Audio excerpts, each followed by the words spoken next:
사람은 누구나 맛있는 음식을 좋아합니다.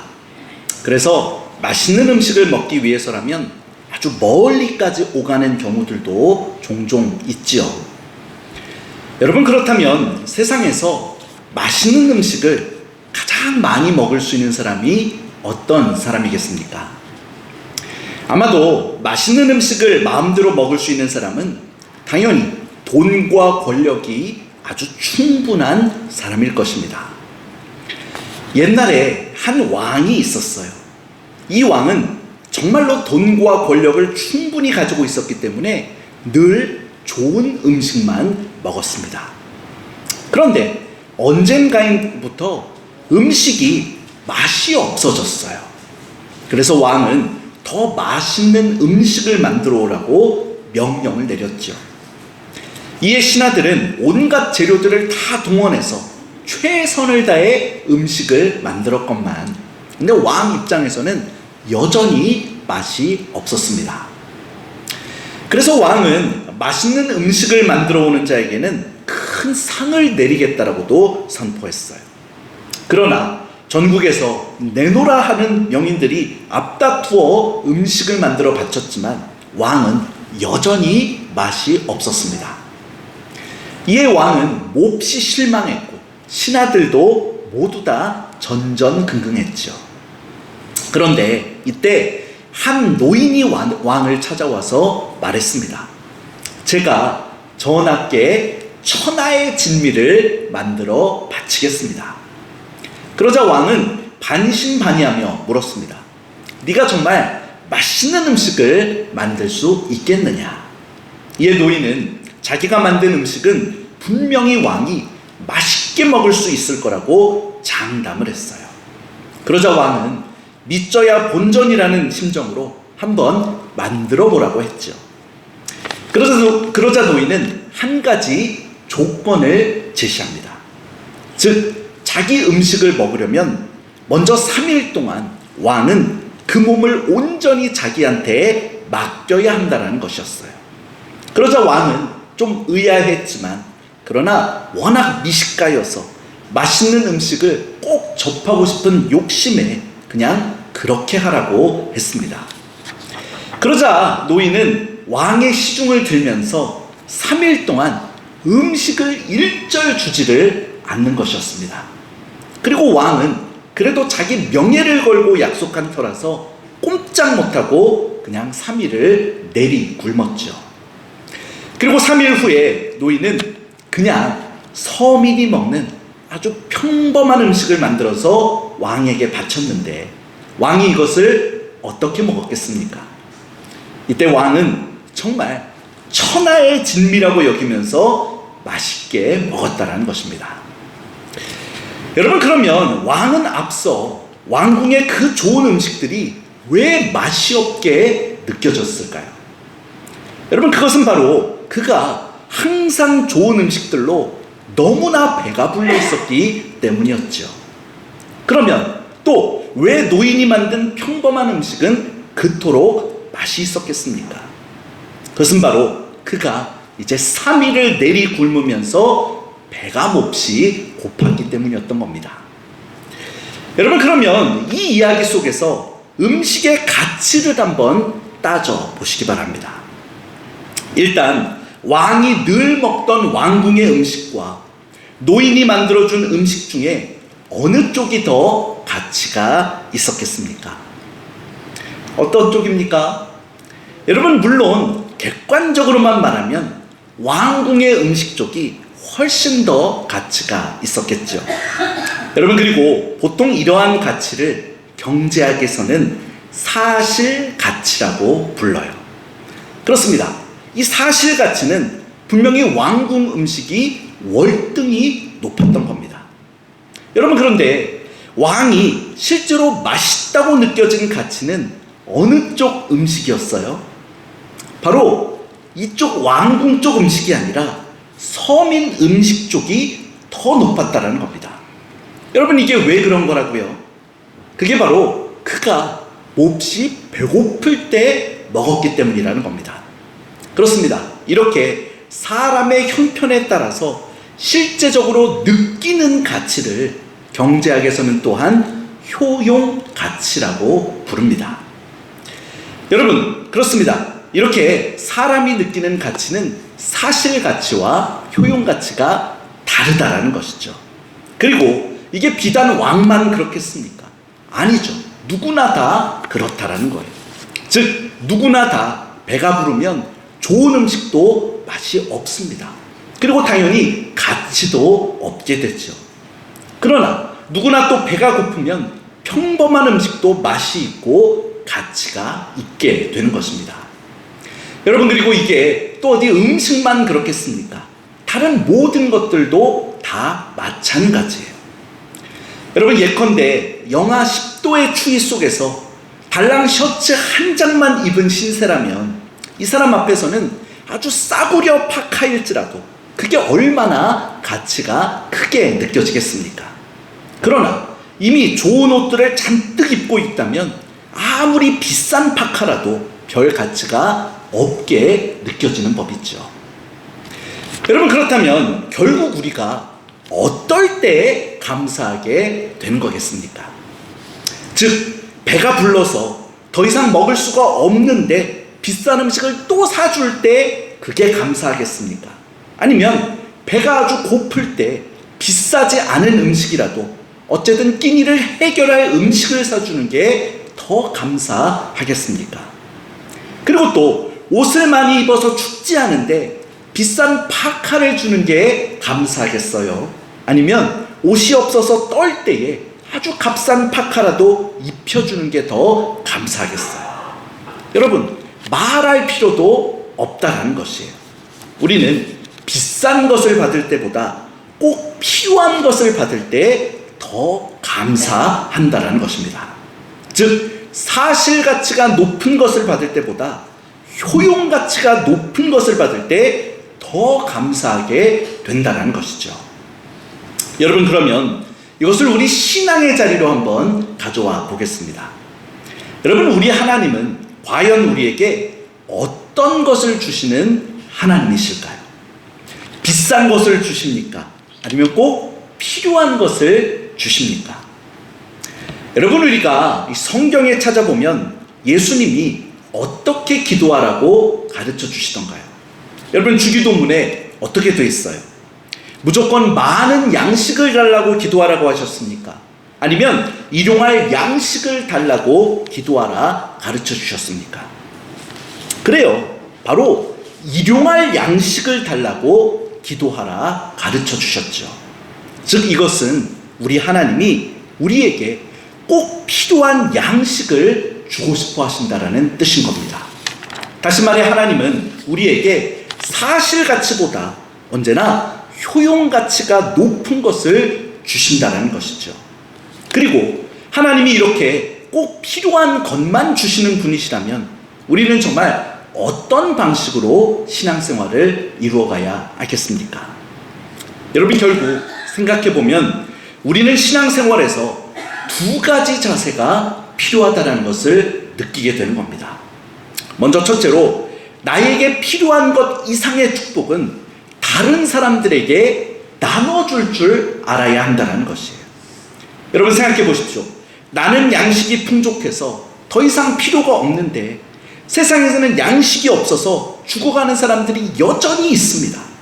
그럼 이럴 때 나에게 풍족한 양식이 생긴다면 어떻게 해야 하겠습니까?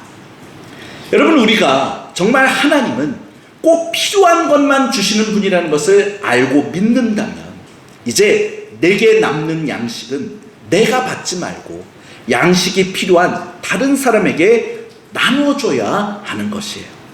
또 양식만 그런 것이 아니죠.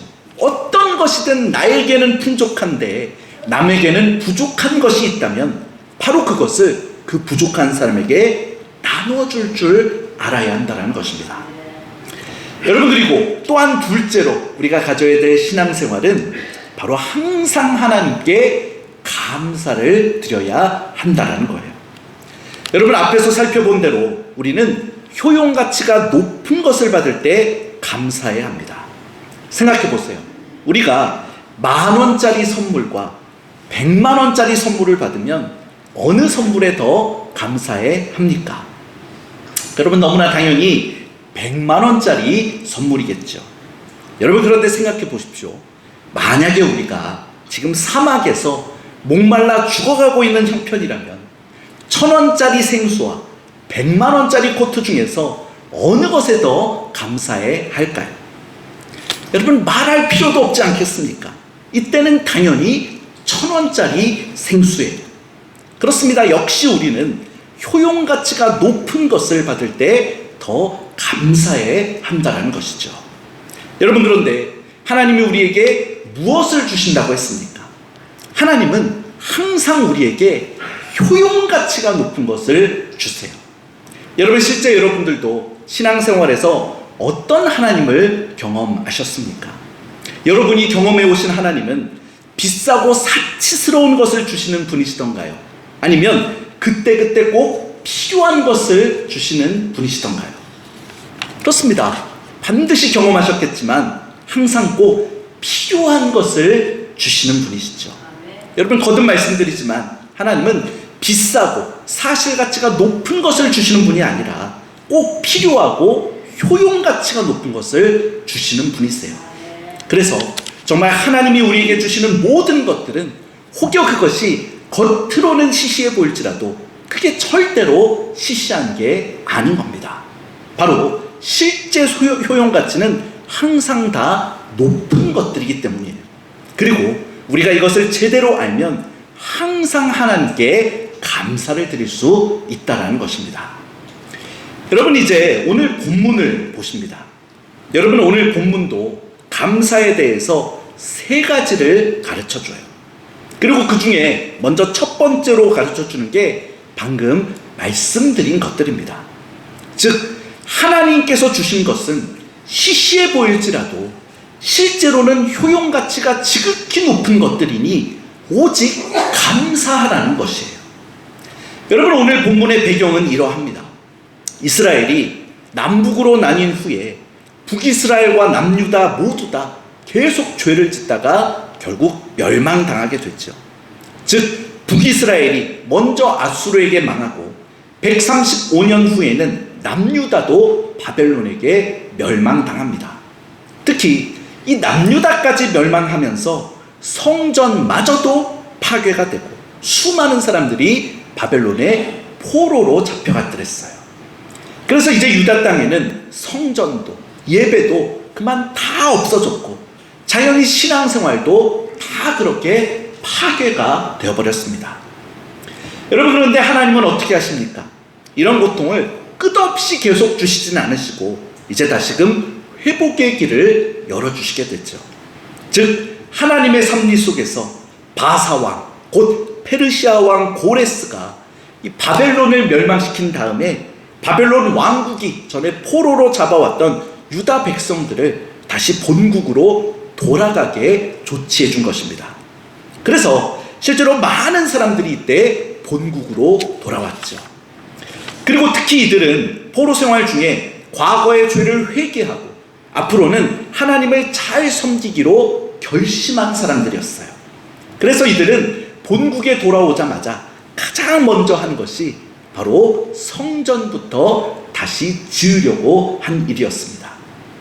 여러분, 그러나 주변 이방 민족들이 무지하게 방해를 해서 그만 성전 공사를 제대로 진척시키지 못하는 상황에 봉착해 있었죠. 에스라서 4장 4절 5절 기록입니다. 이로부터 그 땅 백성이 유다 백성의 손을 약하게 하여 그 건축을 방해하되 바사왕 고레스의 시대부터 바사왕 다리오가 즉위할 때까지 관리들에게 뇌물을 주어 그 계획을 막았으며, 그리고 이렇게 방해를 받다가 드디어 지도자 스룹바벨을 중심으로 다시 성전을 건축하게 된 것입니다. 그리고 이게 바로 역사상 2번째 성전이 되는데 보통 이것을 당시 지도자 스룹바벨 이름을 따라서 스룹바벨 성전이라고 불러요. 그리고 이제 오늘 본문은 바로 이 스룹바벨 성전의 그 기초가 놓아지던 장면을 묘사한 부분인 겁니다. 여러분, 그런데 보시면 이 성전이 그 옛날 솔로몬의 성전, 즉 첫 번째 성전에 비해서 어떠했습니까? 여러분, 당연히 그 외모가 비교도 안 됐던 겁니다. 그래서 이 성전의 사실 가치를 따져보면 정말로 보잘것이 없었죠. 그래서 본문에도 보면 이전 솔로몬 성전의 규모와 영광을 기억하던 나이든 사람들이 통곡까지 한 것도 볼 수가 있습니다. 여러분, 그러나 어쨌든 이 성전이 이 당시 유다 백성들에게는 얼마나 필요한 것이었는지 몰라요. 즉 지난 수십 년 동안 예루살렘에 성전이 없어서 유다 백성들은 제대로 된 신앙생활을 전혀 할 수가 없었더랬습니다. 그런데 지금 다시 성전을 짓게 된 것이죠. 따라서 이 성전은 유다 백성들에게는 말할 수 없이 중요했습니다. 즉 보잘것없는 건물이지만 백성들에게는 마치 굶어 죽어가는 사람이 받은 죽 한 그릇처럼 소중한 것이었던 거예요. 그러므로 여러분, 여기서도 잘 보십시오. 하나님은 포로에서 돌아온 백성들한테 아주 큰 성전을 지을 수 있게 해주시지는 않으셨습니다. 단지 꼭 필요한 성전만 짓게 해주신 것이에요. 즉 사실 가치는 낮지만 효용 가치가 말할 수 없이 높은 성전을 이때 짓게 해주신 겁니다. 그래서 백성들은 이 작은 성전의 기초만 놓고도 하나님께 지금 감사를 드리며 즐겁게 찬양을 올려드렸던 것이죠. 그렇습니다, 여러분. 항상 우리 하나님은 우리에게도 이렇게 해주신다는 겁니다. 즉 하나님은 우리에게 비록 많은 재물을 주시지는 않을지도 모르고 또 높은 지위도 주시지 않고 혹여 건강한 몸마저도 주시지 않을지 몰라요. 그러나 여러분 아십시오. 우리에게 꼭 필요한 것들은 반드시 하나님이 주신다는 겁니다. 즉 우리에게 꼭 필요한 만큼의 물질을 주시고 꼭 필요한 직분을 허락해 주시고 또 꼭 필요한 만큼의 건강은 주신다는 거예요. 그리고 그게 혹여 대단해 보이진 않을지라도 심지어 남들이 가진 것보다 아주 못해 보일 수가 있어도 그러나 우리에게는 꼭 필요한 것들 또 꼭 필요한 만큼의 것들이고 그래서 결국 우리에게는 가장 좋은 것들이라는 것입니다. 여러분 이렇게 하나님은 우리에게 가장 좋은 것을 주시는 분인 줄을 믿습니다. 여러분 그래서 예수님도 하나님이 우리에게 가장 좋은 것을 주신다고 가르쳐 주시죠. 마태복음 7장 11절입니다. 너희가 악한 자라도 좋은 것으로 자식에게 줄 알거든 하물며 하늘에 계신 너희 아버지께서 구하는 자에게 좋은 것으로 주시지 않겠느냐. 아멘. 그렇습니다. 여러분 오늘날 우리는 지금 맥추감사 주일 예배를 드리고 있습니다. 아무쪼록 오늘날 우리 삶에 꼭 필요한 것들 즉 효용가치가 높은 것들을 다 허락해 주셔서 지금 우리 삶을 항상 빛으로 은혜로 또 구원으로 인도해 가시는 우리 하나님을 분명히 바라보시면서 온전히 감사의 제사를 이 시간 올려드릴 수 있는 저와 여러분들 모두가 될 수 있기를 주님의 이름으로 축원합니다. 여러분 그리고 또한 본문이 두 번째로 이제 가르쳐 주는 것은 우리에게는 결단의 마음이 또 필요하다라는 것입니다. 여러분 오늘 본문 속에는요 아까도 잠깐 언급했지만 이 성전의 기초를 놓을 때 일부 사람들이 통곡하는 모습이 있었습니다. 오늘 본문 12절 상반절이에요. 제사장들과 레위 사람들과 나이 많은 족장들은 첫 성전을 보았으므로 이제 이 성전의 기초가 놓임을 보고 대성 통곡하였으나. 여러분 그러면 전에 첫 성전을 보았던 이 사람들이 지금 왜 통곡한다라는 것이겠습니까? 여러분 그것은 당연히 1차적으로는 지금 이 성전이 이전 솔로몬의 성전에 비해서 너무나 초라했기 때문이었죠. 그래서 마음이 너무나 아프고 속상해서 지금 통곡을 하는 겁니다. 여러분 그러나 단지 그것뿐만은 아니었어요. 바로 여기에는 자기들의 죄 때문에 통곡하는 마음도 들어가 있었습니다. 즉 이들은 자기들의 죄 때문에 그 큰 성전이 파괴되고 지금 이렇게 초라한 성전을 짓게 되었다는 것을 너무나 잘 압니다.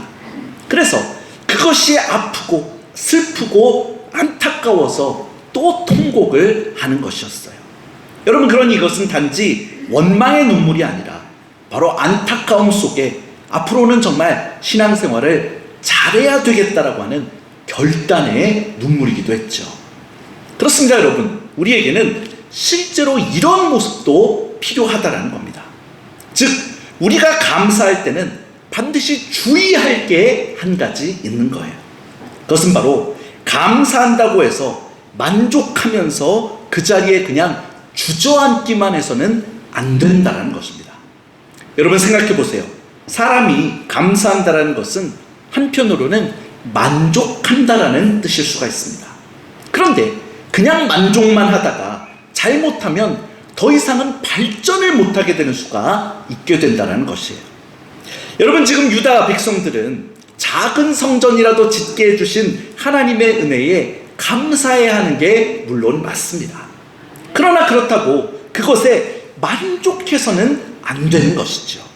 즉, 위대하신 하나님을 섬기는 데 있어서 이 성전이 턱없이 부족할 때는 이제 더 큰 성전도 준비하겠다라고 하는 그런 마음까지 있어야 하는 것입니다. 그렇습니다.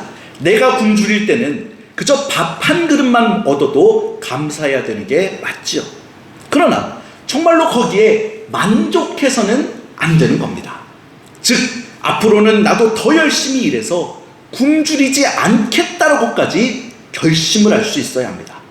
그리고 더 나아가서는 기왕 내가 많은 음식도 양식도 생산할 수가 있게 되어서 어려운 사람들도 더 도와줘야 되겠다라는 결심까지도 해야 할 수 있는 것입니다. 여러분도 한 번쯤 들어보셨을 만한 또 한편의 우화 한 토막 들려드립니다. 전에 북방에 사는 어부가 남방에 갔다가 한 어부를 만났어요. 그런데 마침 이 남방 어부는 갯바위에 누워서 그냥 놀고만 있었습니다. 이에 북방 어부가 말했답니다.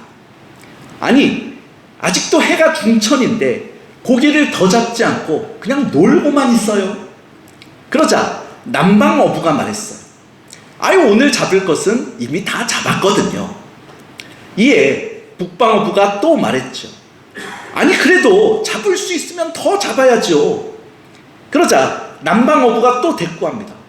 더 잡아서 뭐 하게요? 이에 북방 어부가 아니, 돈을 더 많이 벌어서 나중에 편하게 놀고 지내야 될 것 아니겠습니까? 이렇게 말하자 남방 어부가 최종적으로 이렇게 말했다는 거예요. 여보시오, 당신은 지금 내가 뭘 하고 있는 것으로 보입니까? 그렇습니다. 북방 어부가 지금 고생하고 노후에 놀려고 하는 것을 근데 남방 어부는 지금 이미 누리고 있다는 것이었어요. 여러분, 그러니 여기서 누가 더 지혜롭다라는 겁니까? 바로 이 이야기 속에서는 남방 어부가 더 지혜로운 것처럼 말하고 있죠. 그렇습니다. 이 우화는 지혜로운 삶이 어떤 것인가를 가르쳐주는 아주 유명한 이야기예요. 여러분, 그런데 이 이야기 속에는 사실은 아주 잘못된 전제 하나가 들어있습니다. 여러분, 그게 뭡니까? 그것은 바로 사람이 자기만 편하게 살려고 고기를 잡는다라는 것에 아주 당연하다라는 듯 한정적인 전제를 깔고 있다는 것입니다. 그렇습니다. 정말 자기만을 위해서 고기를 잡아야 하는 거라면 정말 남방 어부가 더 지혜롭다라고 말할 수 있겠죠. 여러분, 그런데 애초에 그것이 아니라 우리가 이웃을 위해서 고기를 잡아야 하는 거라면 어떻게 되겠습니까? 여러분, 정말 세상에 굶주리는 사람들이 많다라는 것을 알고 내가 잡는 고기가 그들에게 유용할 수 있다는 것을 안다면 과연 내 필요한 만큼만 잡고 그만둘 수가 있겠습니까? 그래요. 여러분, 사실 우리가 어디 우리만 잘 살려고 일하는 사람들입니까? 여러분, 우리 성도들 경우에는 애초에 그런 삶이 아니지 않습니까? 애초에 우리는 하나님의 사랑을 이루기 위해서 사는 사람들이에요. 그래서 우리는 정말 할 수 있는 대로 높은 비전도 가지고 최선을 다해서 일도 할 수 있어야 하는 겁니다. 여러분, 정말 우리는 지금 하나님이 나에게 허락해 주신 것들에 대해서 깊이 감사해야 돼요. 그런데 단 거기에 만족해서 주저앉지는 말고 이제 더 크게 하나님과 이웃을 섬기려는 비전을 품는 가운데 최선을 다할 수 있어야 한다는 것입니다. 여러분, 그래서 이제 또 오늘 본문이 세 번째로 가르쳐 주는 것이 바로 이것입니다. 즉, 아직 다 이루어지지 않았어도 하나님이 이루어 주실 것들을 미리 믿고 감사하는 미래적인 감사의 마음이 또 필요하다는 것이에요. 여러분, 오늘 본문 속에서 보시면요, 유다 백성들은 지금 성전의 기초 정도만 놓았더랬습니다. 여러분, 그런데도 보십시오. 이들은 지극히 감사하며 찬양을 올리고 있죠. 여러분, 사실 앞으로 이들에게는 어떤 어려움들이 또 있을지 모르는 상황이었습니다. 실제로 역사에 보면 주변의 이방 대적자들도 포기하지 않습니다. 그래서 이들도 또다시 이 성전 짓는 일들을 반대하면서 바사 왕에게까지 사실을 날조하고 왜곡해서 고발을 해요. 그래서 바사 왕이 정말 성전 건축을 다시 중단시키는 조치를 내리기도 합니다. 에스라서 4장 21절이에요. 이제 너희는 명령을 전하여 그 사람들에게 공사를 그치게 하여 그 성을 건축하지 못하게 하고 내가 다시 조서 내리기를 기다리라. 여러분, 그러나 결국 바사 왕은 또 선대 고레스 왕의 조서를 또 나중에 발견하게 됐죠. 그리고 이 성전 건축을 다시 허락할 뿐만 아니라 오히려 성전 건축을 도와주라고 신하들에게 명령까지 내리게 됩니다. 에스라서 6장 8절이에요. 내가 또 조서를 내려서 하나님의 이 성전을 건축함에 대하여 너희가 유다 사람의 장로들에게 행할 것을 알리노니 왕의 재산 곧 유브라데강 건너편에서 거둔 세금 중에서 그 경비를 이 사람들에게 끊임없이 주어 그들로 멈추지 않게 하라. 여러분, 그러니 잘 보십시오.